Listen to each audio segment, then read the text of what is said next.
tell us a little bit about you and how you got into art and how you became, how you picked the style of art that you do right now? Okay. I grew up on the coast of Maine, and Maine is just a haven for artists. So I always grew up, being exposed to art, and I had a wonderful public school system. I'm very old.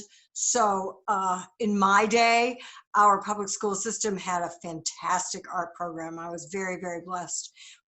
In high school, I had studio art for 2 years, 2-hour blocks of art 3 or 4 times a week. So that was my background, but that was as far as I went. I never went to art school or anything like that. And I never painted as an adult because I always needed to make a living, and I didn't know that I could do that as a painter. My wonderful high school art teacher had said, you've either got to be a teacher or a commercial artist. And I tried being a commercial artist. I actually did kind of slip into that by default when I was living in Miami for a while. In the old days when it was actually paste up and layout. And so I knew that that was difficult, just satisfying other people's expectations of what they wanted to see. Such a tough thing.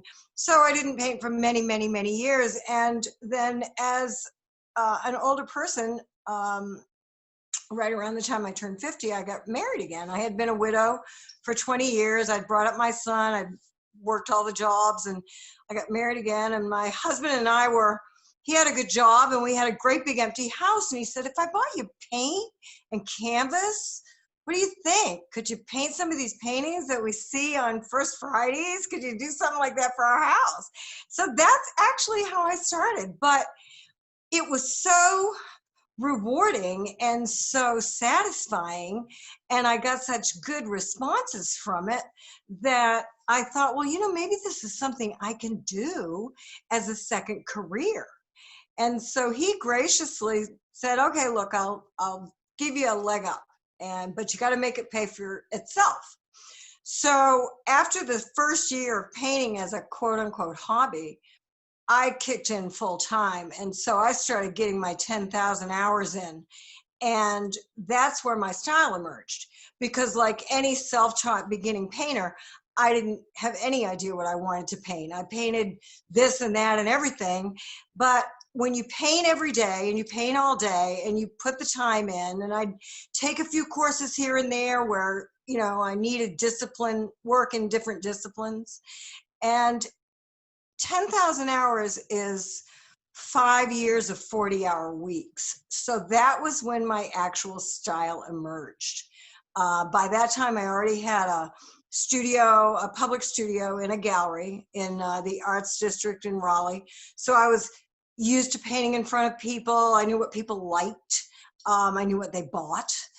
But I still didn't, there was no Joy Shannon style.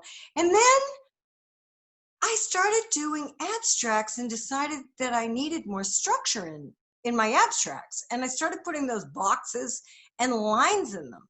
And that was where it kind of unfolded. And after that, everything I saw in boxes of color and line. So, I literally do look at life like that now. I break it down. But yeah, it really just emerged from the work, because that's a way, you can't set out to have a style. What were the first things that you painted? What were like the subject matters? Well, I painted a bunch of nudes for my husband because men love nudes, but my nudes were different. They were a little more, what's the word, design style, maybe mid-century modern style, kind of hard edge advertising style. Then I started painting wildlife because it was satisfying to create something that looked like something I recognized. And I got really good at that. I got invited to some prestigious wildlife shows, including the Southeastern Wildlife Expo in Charleston, for a number of years. So that was very satisfying, but I think most artists are kind of dual personalities. So in the back of my mind, I wanted to be a little freer than just the wildlife, even though I was painting it on nautical charts and making it my own. It was still um, I wasn't going to be the world's greatest wildlife painter. And when you write, they say, write what you know. So I thought, well, what do I know? I've been a traveler all my life. I started painting cities, and those lended themselves very, very well to the structural compositions and the use of color that I was already beginning to experiment with. And so the cities and the abstracts kind of melded into a body of work that was my own. And that was what I got to, after stumbling through all the different things that we do. I mean, you just go do. to canvas. How do you get from what's in your head out onto your canvas as a final product? It depends on the piece. If I'm doing a specific city, which I do a lot of, I very definitely sketch it out. I have an idea in my head of what my client wants, for example, or maybe the character of that city that I'm going to. When I used to do a lot of shows, I try to get a feeling for that. And so I would sketch out a city skyline, definitely. And something like I've painted people's houses for them, oddly enough. I'm doing one of those right now, and I'll sketch those out and have an idea of that.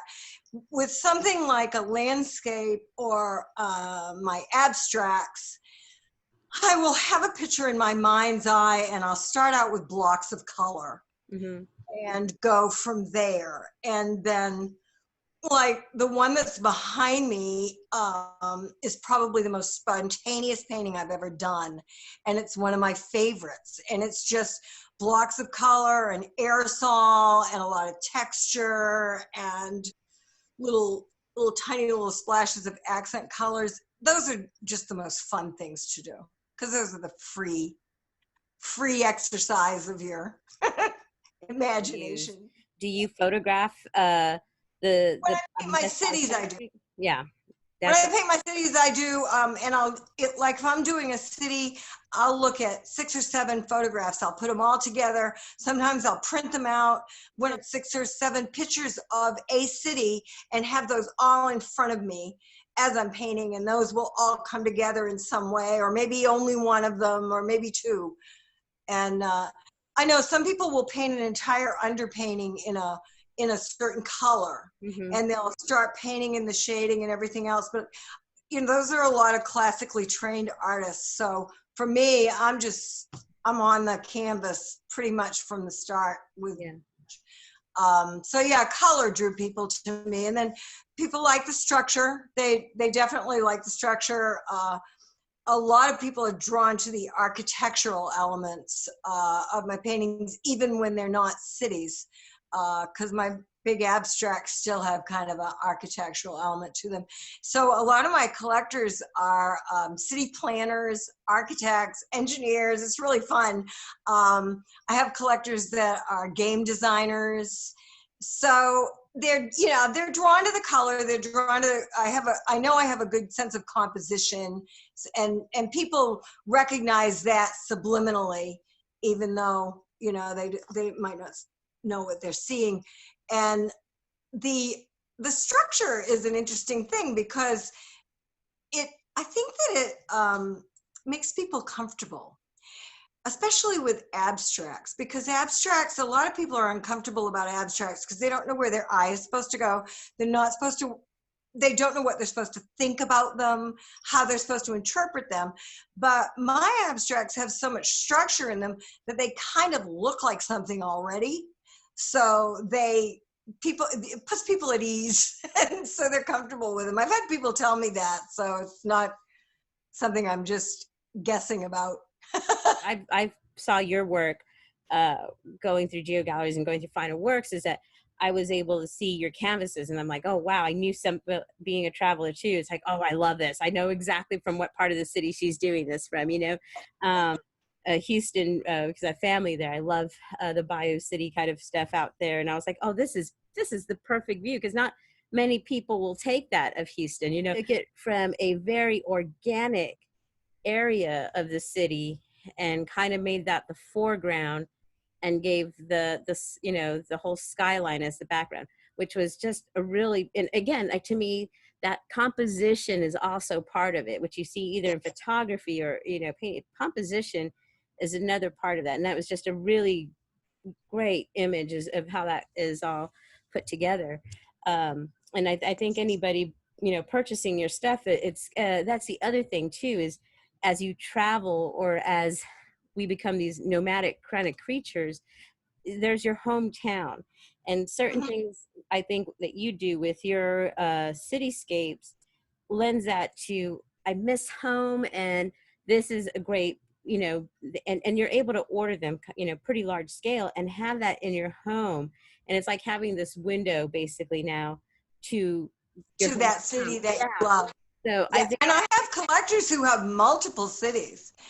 I have some delightful collectors who have dozens of my cities, and they'll order them. Most of them have come from you guys, mhm, and they've got the majority of them are a certain size canvas print, and they've got all of their travels mhm. in their living room in a big group, and it's very, that's a very humbling thing.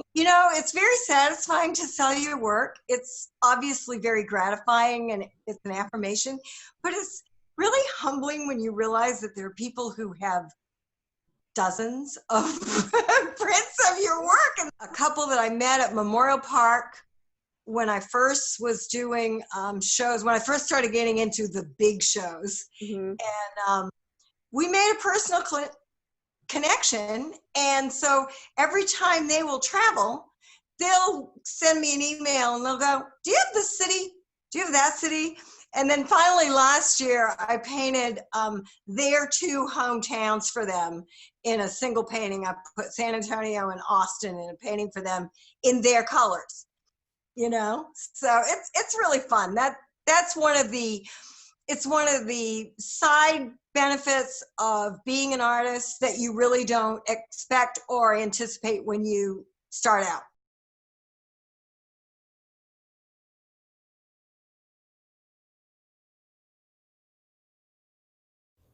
Special thanks to Carol Joy Shannon for being our inaugural interview on Artist and Photographer Talks here.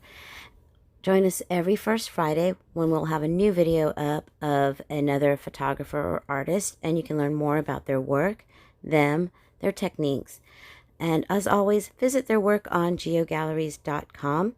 You can find a link to Carol Joy Shannon's art page down below.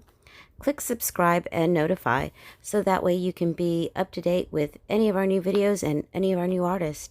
We thank you for joining us, and we hope you have a great day.